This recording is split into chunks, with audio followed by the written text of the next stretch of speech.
Hello guys, welcome at our YouTube channel. आज की video में हम पढ़ेंगे 12th क्लास की होम साइंस यानी कि गृह विज्ञान। गृह विज्ञान का आपका यूनिट नंबर फर्स्ट है, उसका आज हम चैप्टर नंबर फर्स्ट इस वीडियो के अंदर कवर करने वाले हैं। आपके चैप्टर फर्स्ट का नाम है कार्य, आजीविका तथा जीविका। इस चैप्टर को हम फुल एक्सप्लेन करेंगे हिंदी में। इसके PDF के रूप में आपको नोट्स भी प्रोवाइड करा दिए जाएंगे, जिसका लिंक आपको डिस्क्रिप्शन में दे दिया गया है। 2 पार्ट आपके ऑलरेडी हो चुके हैं, जिसका लिंक भी आपको डिस्क्रिप्शन में दे दिया जाएगा। ये इस वीडियो के अंदर हम पढ़ेंगे इस चैप्टर का पार्ट नंबर 3।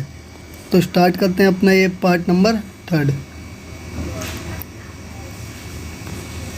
सबसे पहला जो टॉपिक है हमारा आज का, वो है कार्यस्थल पर आवश्यक प्रक्रिया एवं कौशल। यानी कि किसी भी क्षेत्र पर जब आप कार्य करने जाते हो तो उससे रिलेटेड आपको कौन कौन सी बातें याद होनी चाहिए, कौन कौन से कार्य आपको आने चाहिए, ताकि आप अच्छी तरीके से किसी भी कार्य को उस जगह पर कर सको। तो सबसे पहली जो बात आपको सीखनी है वो सीखनी है उत्पादकतापूर्ण कार्य। यानी कि जो भी कार्य आप करने जा रहे हो उसके बारे में आपको ज्ञान होना चाहिए, उससे रिलेटेड कौशल आपको पता होना चाहिए, उससे रिलेटेड एक्सपीरियंस होना चाहिए, जोश, उत्साह, ये सारी की सारी आपके अंदर खूबियाँ होनी चाहिए, जब भी आप अच्छी तरीके से किसी भी कार्य को कर सकते हो। सेकंड पॉइंट है आपका प्रभावी ढंग से सीखना। यानी कि जो भी कार्य आप करने जा रहे हो किसी क्षेत्र पे, उसे पहले अच्छी तरीके से सीख लिया जाए, बाद में ही उसको करा जाए। उससे संबंधित जितनी भी नीतियाँ हैं उनको ध्यान में रख कर ही कार्य किया जाना चाहिए। थर्ड पॉइंट देख लेते हैं अपना। थर्ड पॉइंट है हमारा स्पष्ट संप्रेषण। यानी कि आपको बातचीत का सही तरीका आना चाहिए। आपको इस तरीके से बातचीत करनी है उस कार्यस्थल पर, ताकि लोग आपको अच्छा समझें और आपसे अच्छी तरीके से बातचीत कर सकें और लोगों को आपके विचार जो है आसानी से समझ में आ सके। फोर्थ पॉइंट जो आपको ध्यान रखना है वो ध्यान रखना है मिलजुल कर काम करना है। जिस भी जगह पर कार्य करना है आपको, उस कार्यस्थल पर आपके बॉस को भी यही लगना चाहिए कि आप एकता लाना चाहते हैं उसके कार्यस्थल पर। तो ये 4 पॉइंट हैं जो के आने चाहिए। नेक्स्ट टॉपिक है हमारा सुकारी की अर्गोनॉमिक्स, श्रमदक्षता शास्त्र। इन तीनों वर्डों का प्रयोग एक ही चीज़ के लिए किया जाता है, उसके बारे में हम पढ़ लेते हैं इस टॉपिक के अंदर। तो सबसे पहले हम समझेंगे आगे सुकारी की होता क्या है। सुकारी की डेफिनेशन आपको पता होना चाहिए। जो सुकारी की होता है ये एक तरह का अध्ययन होता है। ये अध्ययन जब किया जाता है जब कोई व्यक्ति अपने कार्यस्थल पर कार्य करता है। वहाँ देखा जाता है कि कार्यस्थल पर जो व्यक्ति कार्य कर रहा है वो किस तरीके से कार्य करता है, उसकी आवश्यकता क्या क्या है, उन्हें किन किन औजारों की ज़रूरत पड़ती है, किस तरीके से उन औजारों का प्रयोग किया जाता है। इस सारी की सारी बातें उस अध्ययन के अंदर देखी जाती हैं, ताकि कोई भी व्यक्ति अच्छी तरीके से कार्य कर सके। तो ये समझ लिया हमने सुकारी की। अब समझ लेते हैं आखिर अर्गोनॉमिक्स का अर्थ क्या होता है। तो अर्गोनॉमिक्स जो है ये ग्रीक भाषा के 2 शब्दों से मिलकर बना हुआ है। सबसे पहला शब्द जो है उसका नाम है एर्गन। एर्गन का मतलब होता है काम यानी कि कार्य। सेकंड शब्द है नॉमिक्स। नॉमिक्स का मतलब होता है प्राकृतिक नियम। तो जो अर्गोनॉमिक्स होता है ये इसे कहा जाता है इसे मानव कारक अभियांत्रिक भी कहा जाता है। अब क्यों कहा जाता है मानव कारक अभियांत्रिक? क्योंकि इसके अंदर जितने भी अध्ययन किए जाते हैं वो सारे के सारे मानव के बारे में ही किए जाते हैं कि मानव किस तरीके से कार्य करता है।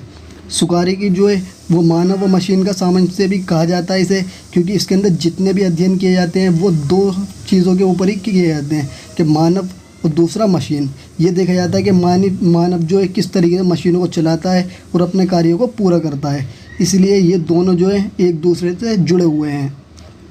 श्रमदक्षता शास्त्र का मतलब भी यही होता है कि श्रमिकों के बारे में जानकारी इकट्ठी करना, कि वो किस तरीके से कार्य करते हैं, किस तरीके अपने औजारों का प्रयोग करते हैं। नेक्स्ट टॉपिक देख लेते हैं अपना। नेक्स्ट टॉपिक है हमारा सुकारिकी के उद्देश्य। यानी कि जो अध्ययन मैंने बताया है किसी भी कार्यस्थल पर अध्ययन किया जाता है वो आखिर उसका उद्देश्य क्या होता है। तो सबसे पहला उद्देश्य ये होता है कि कार्यस्थल पर जो भी व्यक्ति कार्य कर रहा है उसकी आवश्यकता अनुसार उसे अपने औजार मिल सकें सारे के सारे, ताकि वो अच्छी तरीके से कार्य कर सके। तो ये सबसे पहला उद्देश्य है सुकारिकी का। सेकंड उद्देश्य है कि उत्पादन जो है उसको बढ़ाना। जाहिर सी बात है जब किसी भी व्यक्ति को अच्छे औजार मिलेंगे, अच्छी नीतियाँ मिलेंगी, तो वो अच्छी तरीके से कार्य कर पाएगा और दक्षता के साथ कार्य कर पाएगा। तो ये दो उद्देश्य हैं हमारे सुकार्यिकी के। अब देख लेते हैं जो हमारा सुकार्यिकी होता है उसके स्तंभ कौन कौन से हैं। तो उसके 4 स्तंभ होते हैं। सबसे पहला स्तंभ है औद्योगिक मनोविज्ञान, दूसरा शरीर क्रिया विज्ञान, तीसरा जैव यांत्रिकी और फोर्थ मानव मिति। इन चारों बातों के बारे में अध्ययन किया जाता है सुकार्यिकी के अंदर। तो सबसे पहले हम समझ लेते हैं आखिर औद्योगिक मनोविज्ञान के अंदर क्या पढ़ा जाता है। तो जो औद्योगिक मनोविज्ञान होता है उसके अंदर ये पढ़ा जाता है कि कोई भी चीज़ है, किसी भी कार्यस्थल पर जो व्यक्ति कार्य कर रहा है उसे कार्य करने से क्या प्रेरणा मिल रही है, क्या सीख मिल रही है। सेकंड ये देखा जाता है कि प्रशिक्षण का अंदाज कैसा है, यानी कि जो भी व्यक्ति कार्य कर रहा है वो किस तरीके से कार्य कर रहा है। ये सारी की सारी बातें औद्योगिक मनोविज्ञान के अंदर पढ़ी जाती हैं और अध्ययन किया जाता है इनका। सेकंड है हमारा शरीर क्रिया विज्ञान। शरीर क्रिया विज्ञान के अंदर अध्ययन किया जाता है कि जो कार्य है उसकी अवधि क्या है, यानी कि शरीर में कब तक कार्य कर सकते हैं, कितने टाइम तक कार्य कर सकते हैं, उन्हें कितनी मुद्रा मिलती है, उनकी शारीरिक दक्षता क्षमता क्या है, यानी कि कोई व्यक्ति कितनी क्षमता के साथ कार्य कर सकता है। जो हमारा जैव यांत्रिकी है उसके अंदर पढ़ा जाता है कि जितनी भी हमारी क्रियात्मक गतिविधियाँ हैं वो किस तरीके से अच्छी तरीके से किया जा सकें, यानी किसी भी कार्य को जल्द से जल्द पर जल्दी कर देना, अच्छी तरीके से कर देना, ये सारी की सारी बातें इसके अंदर अध्ययन किया जाता है उनका। मानव मिति, जो मानव मिति जो है उसके अंदर ये देखा जाता है किस व्यक्ति का शरीर का आकार कितना है और माप कितना है। कोई व्यक्ति अपने शरीर के अनुसार ही भार उठाता है और माप भी इसी तरीके से करता है, यानी कि कोई अगर बूढ़ा है तो वो ज़्यादा भार नहीं उठा सकता, अगर कोई जवान व्यक्ति है तो वो ज़्यादा भार उठाकर अपना कार्य कर सकता है। तो ये था हमारे 4 स्तंभ सुकार्यिकी के। नेक्स्ट टॉपिक है हमारा सुकार्यिकी के लाभ। इसके लाभ देख लेते हैं, इससे क्या क्या बेनिफिट होते हैं। जब भी सुकार्यिकी करा जाता है किसी भी क्षेत्र पे तो उसकी उत्पादन क्षमता बढ़ जाती है, उस क्षेत्र में ज़्यादा उत्पादन होने लगता है प्रोडक्ट का।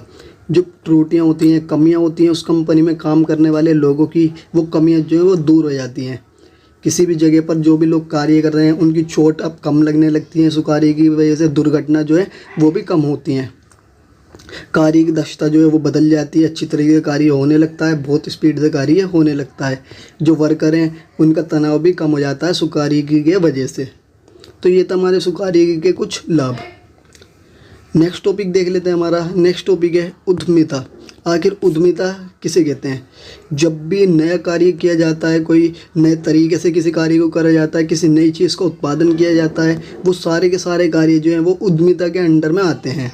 जैसे कि हमारे देश के अंबानी साहब हैं, उन्होंने जियो कंपनी बनाई, जियो सिम निकाली, जिसकी वजह से आप जियो कंपनी का नेट चला पाए, जो कि एक नया आविष्कार माना जाता है। इसी तरीके से उद्यमी उस व्यक्ति को कहते हैं जो उद्यमिता वाले कार्य करता है। जैसे कि हमारे अंबानी साहब हैं हमारे देश के, उन्होंने नई चीज़ का आविष्कार किया है, इसलिए वो हमारे देश के उद्यमी कहलाएंगे।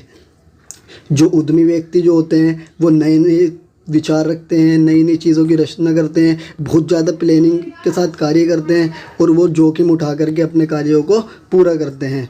तो ये है कुछ उद्यमिता व्यक्ति की अच्छाई है और उसके कार्य। अब कुछ लक्षण देख लेते हैं आगे उद्यमी व्यक्ति के अंदर क्या क्या लक्षण होने चाहिए जब कोई व्यक्ति उद्यमी बन पाता है। तो सबसे पहला लक्षण है कि कड़ी मेहनत करने वाला व्यक्ति होना चाहिए। वही व्यक्ति उद्यमी बन सकता है जो कड़ी मेहनत करेगा।